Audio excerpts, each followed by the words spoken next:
বিধায়ক হোৱাৰ আৰম্ভণিৰে পৰা পানেৰী বিধানসভা সমষ্টিত উন্নয়নৰ জয়ধাৰা আনিবলৈ সক্ষম হোৱা বিধায়ক বিধানসভাৰ অধ্যক্ষ বিশ্বজিৎ দৈমাৰী স্বাধীনতাৰ পিছত পানেৰী বিধানসভা সমষ্টিত বহুতো বিধায়ক আহিল আৰু গ'ল যদিও বৰ্তমানলৈকে উন্নয়নৰ পৰিৱৰ্তনত বহুতো পিছ পৰি আছিল যদিও বিশেষকৈ ভাৰত ভূটান সীমান্তৱৰ্তী অঞ্চলসমূহত দৈমাৰীয়ে যথেষ্ট কাম কৰা পৰিলক্ষিত হয়। বৰ্তমান বিধায়ক বিশ্বজিৎ দৈমাৰীৰ কাৰ্যকালত অতি কম সময়ৰ ভিতৰতে ধাৰাবাহিকভাৱে উন্নয়নৰ হকে কাম কাজ কৰি ৰাইজৰ প্ৰশংসা পাত্ৰ হৈ পৰিছে বিধানসভাৰ অধ্যক্ষ বিশ্বজিৎ দৈমাৰী। বিগত এসপ্তাহ ধৰি অধ্যক্ষ বিশ্বজিৎ দৈমাৰীয়ে কোনো ধৰণৰ আঁচনি অবিহনে নিজৰ গাঁঠিৰ ধন ভাঙি ৩৩ নম্বৰ ননৈ চাৰভাং পৰিষদীয় সমষ্টিৰ ৪ নম্বৰ ৰজাগড়ৰ পথ, গাঁওবুঢ়া বস্তিৰ পৰা বৰনদী অভয়াৰণ্যলৈ যোৱা পথ, ৰজাগড়ৰ মধ্য চুবুৰীৰ পথ, কপালী বস্তিৰ পথ, ধৰমজুলি জংঘলৰ পথ, বামুণজুলিৰ পথ, কালিখোলা পথকে ধৰি কেইবাটাও পথ ৰজাগড়ৰ বিশিষ্ট উদীয়মান যুৱ সমাজকৰ্মী বিজয় বৈশ্যৰ সহযোগত মেৰামতি কৰি ৰাইজৰ যাতায়াতৰ সুব্যৱস্থা কৰি দিয়ে।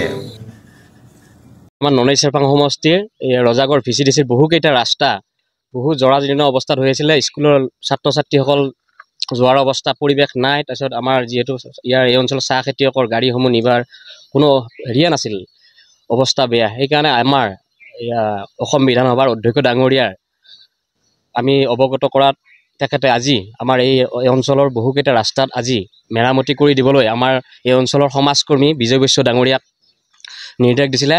সেয়ে যিহেতু আমাৰ অধ্যক্ষ ডাঙৰীয়াই কোনো স্কিম নোহোৱাকৈ, চৰকাৰী আঁচনি নোহোৱাকৈ নিজৰ টকাৰে বিজয় বৈশ্য ডাঙৰীয়াক এই ৰাস্তাসমূহ বনাবলৈ দিয়াৰ কাৰণে তেখেতক আমাৰ এই অঞ্চলৰ ৰাইজৰ তৰফৰ পৰা আমি বহুত ধন্যবাদ জ্ঞাপন কৰিছোঁ যে আমাৰ এই অঞ্চলৰ ৫-৬টাকৈ ৰাস্তা নিৰ্মাণ কৰি দি আমাৰ স্কুলৰ ছাত্ৰ ছাত্ৰীসকলৰ লগতে আমাৰ চাহ খেতিয়কসকলৰ যি সুবিধা কৰি দিলে সেইকাৰণে তেখেতক আমি ধন্যবাদ জ্ঞাপন কৰিছোঁ।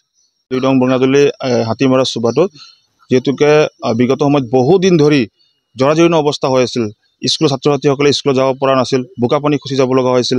এই অঞ্চলত ক্ষুদ্ৰ চাহ খেতিয়কসকল আছে, তেখেতসকলে ফেক্টৰী যিহেতুকে চাহপাত কঢ়িয়াই নিয়া গাড়ী আচলতে ভালদৰে এই অঞ্চলত যাব নোৱাৰে, সাংঘাতিক ধৰণে যাতায়াত কিন্তু বেয়া আছিল। কিন্তু এই অঞ্চলৰ ৰাইজে সন্মানীয় বিশ্বজিৎ দৈমাৰী ডাঙৰীয়াক, অসম বিধানসভাৰ অধ্যক্ষ ডাঙৰীয়াক কাটৰ অনুৰোধ জনোৱাৰ পিছত তেখেতে তাৎক্ষণিকভাৱে আমাৰ ৰজাগড়ৰ বিশিষ্ট সমাজকৰ্মী সন্মানীয় বিজয় বৈশ্য ডাঙৰীয়াক দায়িত্ব অৰ্পণ কৰাৰ লগে লগে তেখেতে তাৎক্ষণিকভাৱে JCB ডাম্পাৰ লগাই এই অঞ্চলটো নিৰ্মাণ কৰাৰ কাৰণে তেখেতে পদক্ষেপ ল'লে আৰু আমি শলাগ লৈছোঁ। আৰু বিশ্বজিৎ দৈমাৰী ডাঙৰ যিটো আমাক সহানুভূতি যিটো দেখুৱালে, আচলতে আমি নথৈ আনন্দিত হৈছোঁ আৰু উৎফুল্লিত হৈছোঁ। কাৰণ অকল এই হাতীমাৰা চুবাটোৱেই নহয়, আচলতে ২ নং বৰঙাজুলি যিটো কপালী বস্তিৰ ৰাস্তা, সেই ৰাস্তাও তেখেতসকলে নিৰ্মাণ কৰিবৰ কাৰণে পদক্ষেপ লৈছে।